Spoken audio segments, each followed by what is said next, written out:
Bonjour à tous et bienvenue dans cette première vidéo sur le chapitre sur les équations. Aujourd'hui, l'objectif c'est de découvrir ce que sont que les équations et de voir un petit peu le vocabulaire associé aux équations. On va commencer par une première situation. Tim achète 5 stylos et Léa en achète 3 identiques. Identiques, donc ils ont le même prix. Ensemble, ils payent 12 €. Question, combien coûte un stylo? Alors si tu devais traduire cet énoncé, tu dirais que 5 fois le prix d'un stylo plus 3 fois le prix d'un stylo, c'est égal à 12 €. Bon, sauf que écrire à chaque fois le prix d'un stylo, on voit que c'est un petit peu pénible, c'est pas comme ça qu'on a l'habitude de faire mathématiquement. Donc on va essayer de trouver une astuce. Et bien ce qu'on va faire, c'est qu'on va remplacer le prix d'un stylo par une lettre. Généralement, on va utiliser la lettre X. Ça, c'est une habitude de mathématicien, la lettre n'est pas importante, mais généralement on utilise X. Donc on va dire que X représente le prix d'un stylo. Et là, ça devient beaucoup plus simple.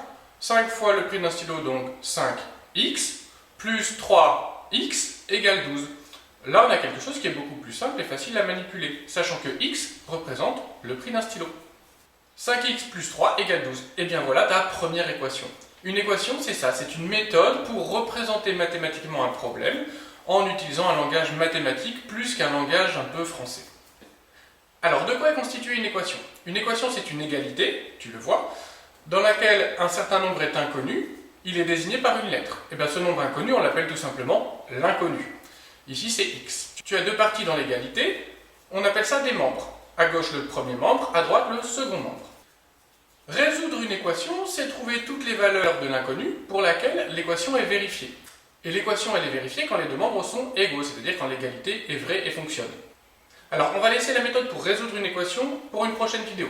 Dernière petite chose, la mise en équation de problème. Pour mettre un problème en équation, il faut se concentrer sur l'énoncé, bien lire l'énoncé, et surtout sur la question qui est posée. Il faut s'aider de ces deux éléments.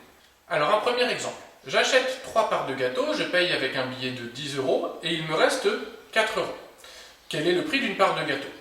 Si je lis l'énoncé et la question, je me rends très vite compte que l'inconnu, c'est le prix d'une part de gâteau. Donc je vais appeler x le prix d'une part de gâteau. Maintenant, si je traduis ça en équation, ça fait 3 fois x, 3 fois le prix d'une part de gâteau, donc 3x, plus 4, les sous qu'il me reste, égale 10 €, le billet avec lequel j'ai payé. Donc 3x plus 4 égale 10. Encore une fois, on verra la résolution plus tard. Allez, un dernier petit problème. Une brique pèse une demi-brique plus 1 kg. Combien pèse une brique? Alors, on prend le temps de décortiquer l'énoncé, et là on se rend compte que ce que je cherche, mon inconnu, c'est la masse d'une brique. Qu'est-ce que je vais faire? Je vais appeler x la masse d'une brique. Alors, une brique pèse, donc une brique c'est x, pèse la même chose que, et bien c'est là que je vais mettre mon égal, donc x égale une demi-brique 0,5x plus 1 kg. Et voilà une nouvelle équation, x égale 0,5x plus 1. Voilà, parmi tout ce qu'on a fait, on a posé plusieurs équations, tu vois qu'elles n'ont pas toutes la même forme, on verra les méthodes de résolution juste après. Maintenant, sur cette partie, à toi de t'entraîner, à toi de jouer!